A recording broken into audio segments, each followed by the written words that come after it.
Hi, everybody. I am your host, Todd Kuiper Berman Jr., and I'd like to welcome you back to the 2017 NFL Fantasy Football Draft, the SPE League, a league that's full of active owners, a league that's full of owners with a lot of intrigue, a league that welcomes actually 3 new owners this year, which is something we'll remark upon later in the show. But right now, I'm just going to welcome you back. Thank you for having me back for the 4th year in a row. I'd just like to preface the show by initially saying that this 4th segment will not live up to the first.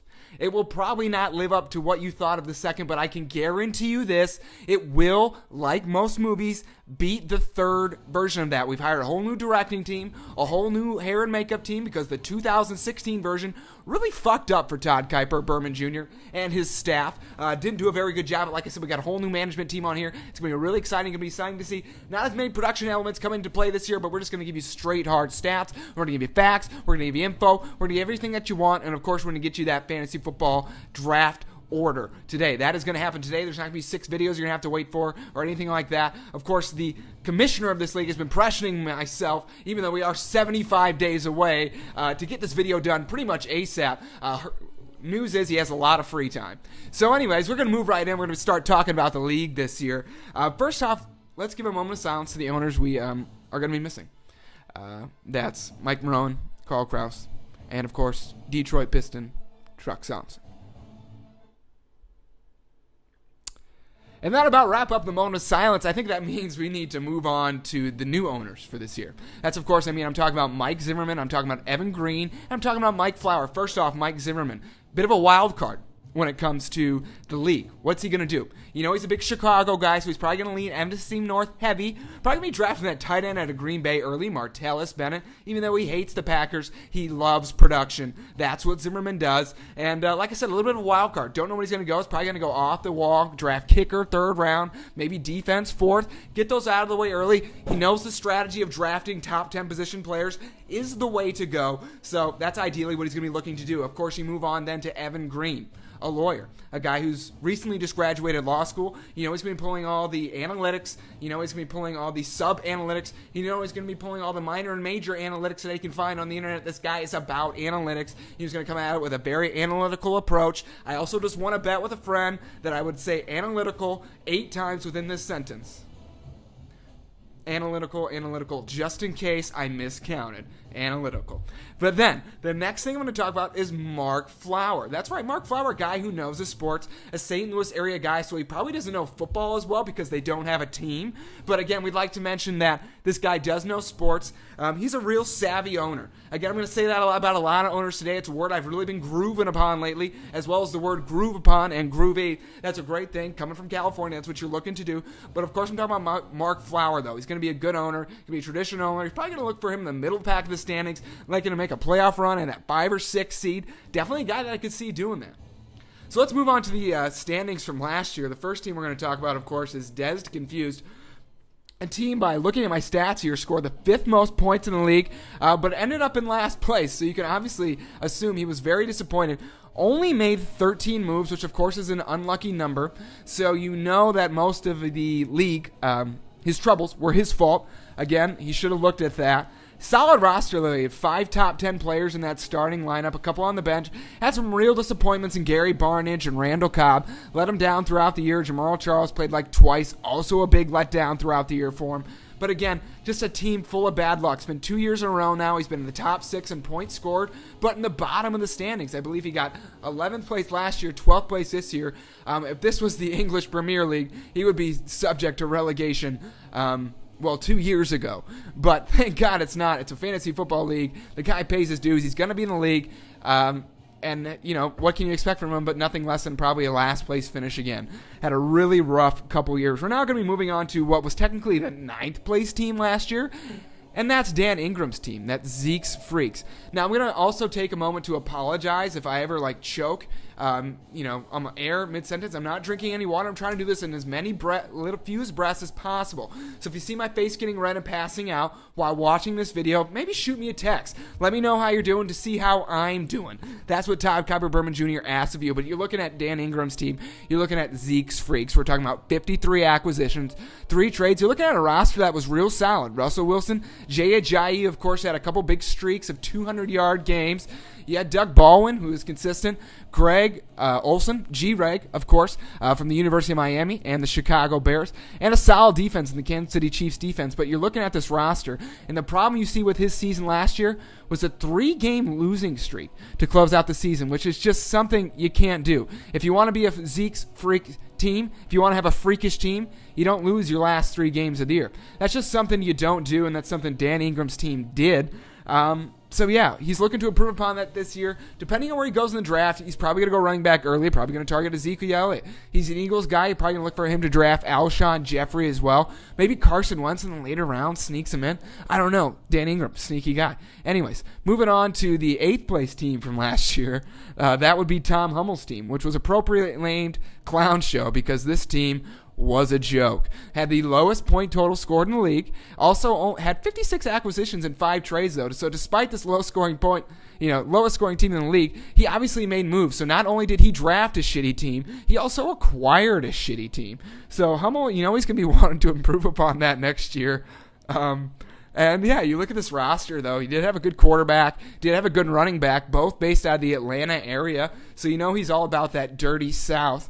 But you look at the rest of his team, and it's not dirty, and they're definitely not from the South. A lot of northern players, a lot of players from at least colleges in the North. He has Jordan Reed sitting on his bench, which I can only assume is due to an injury because as Jordan Reed does every season, he's injured for about 8 or 9 of the games. So that's probably why Clown Show was towards the bottom of the league. I believe this was a guy who had a very nice finish the year before, though. So look for him to bounce back. Look for him to have a nice league. Or a nice year in the 2017 NFL Fantasy Football SPE League. Next team we're moving on to is I'm going to up a deck yo girl. Troubles me to even say that sentence because, hide your kids, hide your wife. That's what his team logo is. That's what his team motto is, I should say. But you look at this roster, and you're kind of a little bit surprised how this team ended up in 7th. When you got Deion Lewis, you got Emmanuel Sanders, you got Jeremy Hill. I'm going to scratch what I said about Emmanuel Sanders about 5 seconds ago. But you're looking at a roster that only had 3 top 10 players. He's starting a running back who was 71st, but now I'm actually looking at his bench, and it was a really solid bench. What were you doing, Max? That's the question. Why does you had these great players on the bench? A guy who made 19 moves, free agency wire, 1 trade, so a fairly active owner. Didn't have a ton of points scored against him. I'd also like to mention that Brett Kohler's also had the most points scored against him for 2 years in a row. So really hoping that tide changes here real quick. But you're looking at Max Goldterman. He also finished the year on a 3-game losing streak. I believe he had a losing streak to end the season in 2015 as well. That's something he's going to be looking to improve upon, something he's going to be looking to improve. Hence why I said improve upon earlier, and I'm sorry for the redundancy. Again, as few as press as possible.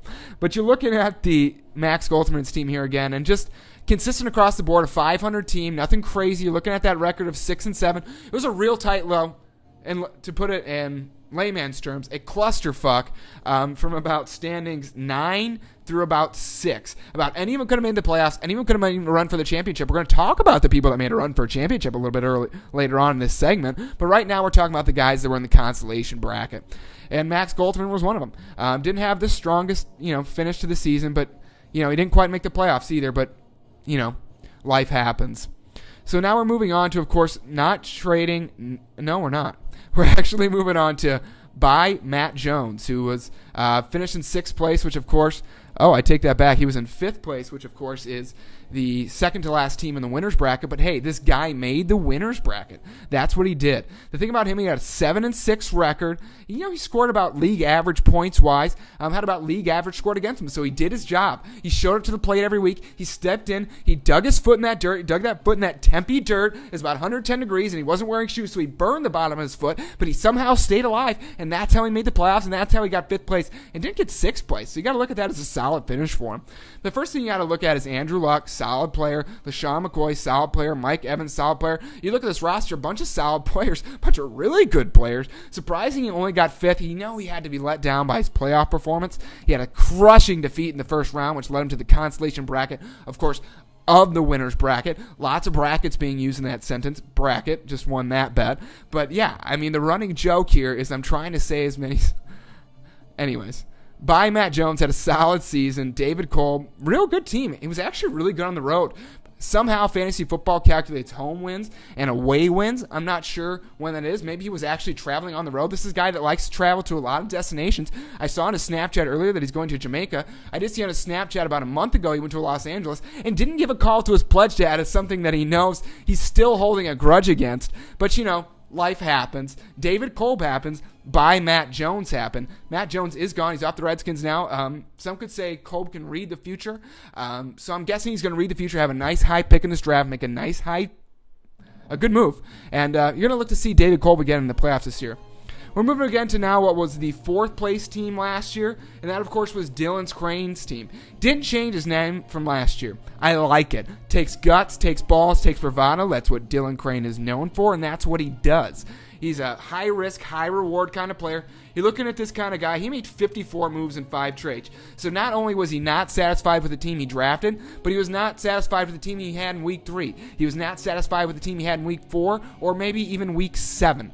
But he had a very good team. He closed it strong. Again, he was one of those 7-6 teams in the final standings that made a run and made it to the playoffs. Ended up with a 4th place finish. Had a chance to make it to the championship. Didn't quite capitalize. You know he's going to be disappointed about that.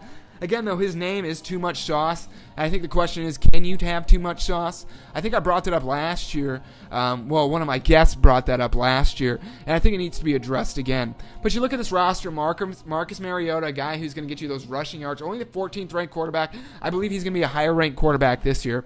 Frank Gore, Jordan Howard, Jordy Nelson, Dez Bryant, who was up and down but had some good games. Lamar Miller, again, up and down but had some good games. Again, a lot of guys in this roster who are up and down, but had some good games. So you're excited to see what he does this year if his players play more consistently, if they come through in the clutch, if they don't get injured. Looking at the roster here, you got some people that were injured a lot last year, and I'm sure that was a factor.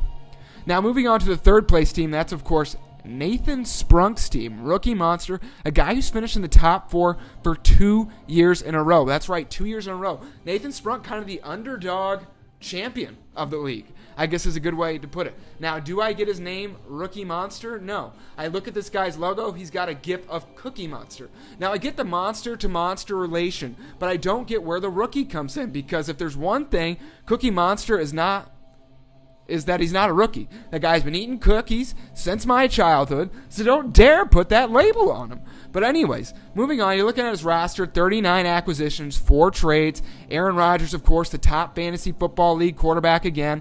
Latavius Murray, again, a consistent presence in the backfield. LeGarrette Blount led the league in touchdowns, not in yards, but in touchdowns. And touchdowns, of course, count for more than yards. That's something Sprunk has mastered about fantasy football, so touche to you. Looking at T.Y. Hilton, you're talking about that T, you're talking about that Y. I did the complete opposite of what I'm supposed to do there, but I did it just to see if you knew what I was talking about. So, of course, we're doing the T, we're doing the Y. I don't know what we're doing. We're doing kind of shapes, we're doing parallelograms, we're doing squares and rhombuses and all kinds of things. But again, looking at the roster, Tyreek Hill, of course, a late emerger, had a lot of kick returns, really helped boost him into that playoff run, helped him win that bronze medal, which, of course, is a heavier medal than gold, which, of course, obviously means it's more valuable. So then you're looking at Travis Kelce as well, a fantastic tight end, Broncos D, homer pick, not going to give him any credit for that. But Matt Bryant, who was a very solid fantasy kicker last year as well, the number 1 fantasy kicker last year. And if you're looking at this team, I believe he had some of the most points scored in the league. That's actually right, the highest scoring team in the league. I simply cannot put enough praise on this team. How consistent this owner is, how diligent he is, and how married he is. Congratulations, sir, you're married. Anyways, looking at this team, this is a guy that you know is going to be the top 4, top 5 in the standings. Just needs to get lucky in a couple games. I think he's lost in the championship in 2015. Obviously lost in the semifinals of last year. I'm going to rewind this football music because it ran out. But again, a good team. Congratulations.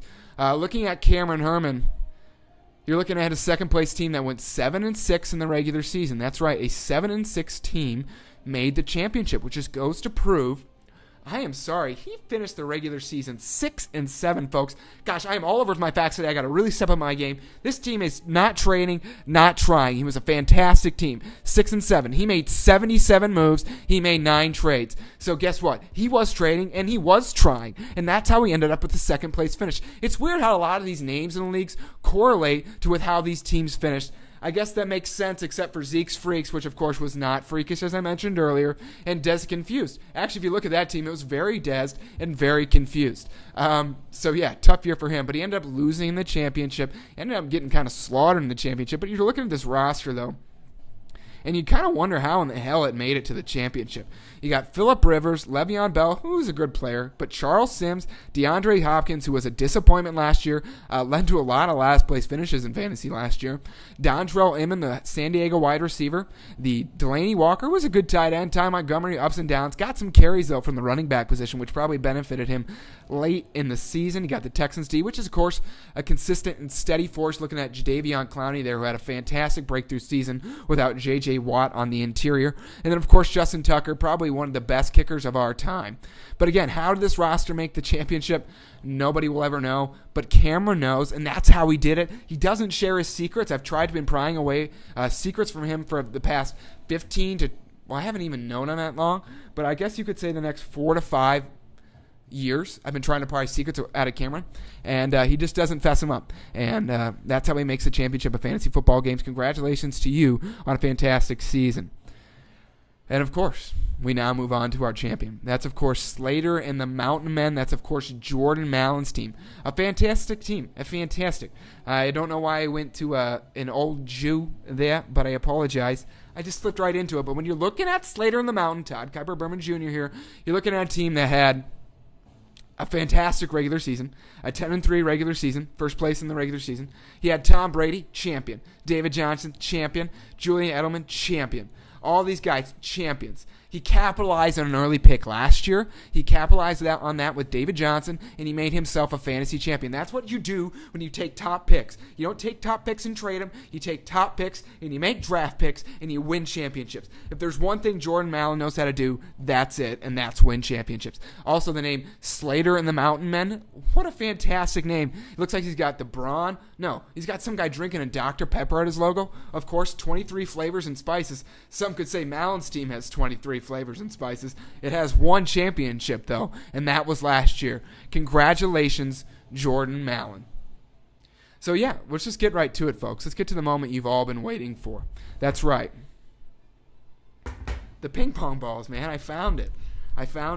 So, anyways, with the first pick of the 2017 Fantasy Football Draft, it will go to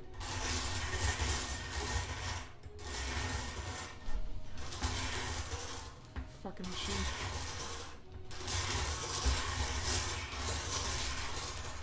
You gotta be fucking kidding me. And the first pick will go to. We also have the second pick on deck. We have the second pick on deck up here. The first pick of the draft will go to David Kolb. Congratulations, David Kolb, first pick of the 2017 SPE Fantasy Football Draft. Second pick, like I said, we have it on deck up here. Just going to drop it into my hand here. That second pick is going to go to, I don't know if you saw it, but yep, it's going to go to Cameron Herman. Congratulations, Cameron Herman. Make it count. Third pick of the draft is going to go to one of the new owners in the league. Congratulations. This is a guy I called a wild card earlier. Probably not going to be a wild card with the third pick. Mike Zimmerman. Congratulations, Mike Zimmerman. The fourth pick of the 2017 Fantasy Football Draft. Oh, looks like the fourth pick has already been decided. Oh, this is a guy that loves a pick in the 1 to 4 range. This is a guy that's wearing a shirt with flowers and Mickey Mouses on him right now. That's going to go to Brett Kohler. Congratulations, Brett Kohler. Fourth pick. The fifth pick of the draft goes to. The fifth and sixth pick have gone down. This is the fifth pick. This one's going to go to Dylan Crane. I feel like Crane always has a lot of resentment towards Todd Kuiper Berman Jr. as he puts him towards the end of the draft, or the bingo ball machine puts him towards the end of the draft. This year it does him. It gives him a top 5 pick. You know he's excited about that. Congratulations, Dylan Crane, pick number 5. The sixth pick is going to go to a guy that's always at the top of the standings. A guy I mentioned as being one of the most consistent owners in the league. That's right. I'm talking about Nathan Sprunk. Nathan Sprunk. That is going to be the sixth pick of the 2017 Fantasy Football Draft. The seventh pick has been delivered. That's going to go to a guy that had a team that was kind of a joke last year. But he knew it, and that's why he named his team the Clown Show. That's why. I'm talking Tom Hummel. T.H. Tom Hummel. Make it count, buddy. 7th pick in the draft. I'm actually losing track. That could be the 8th pick. No, it's the 7th. Okay. With the 8th pick in the 2017 Fantasy Football Draft, we're looking at another new owner. A guy who's also based out of Chicago. Mark Flower. Congratulations. Mark Flower, 8th pick in the 2017 Fantasy Football Draft. Congratulations. All right. With the 9th pick of the 2017 Fantasy Football Draft. That will be made by the other new owner, a guy from Miami, a lawyer, analytical. You know he's going to go crazy about that 9th pick. Evan Green. Evan Green. Dangerous position for him to be in. Watch out. Evan Green. No relation to Mr. Green, of course, from the game of Clue. But he is related to Colonel Mustard, weirdly. Strange.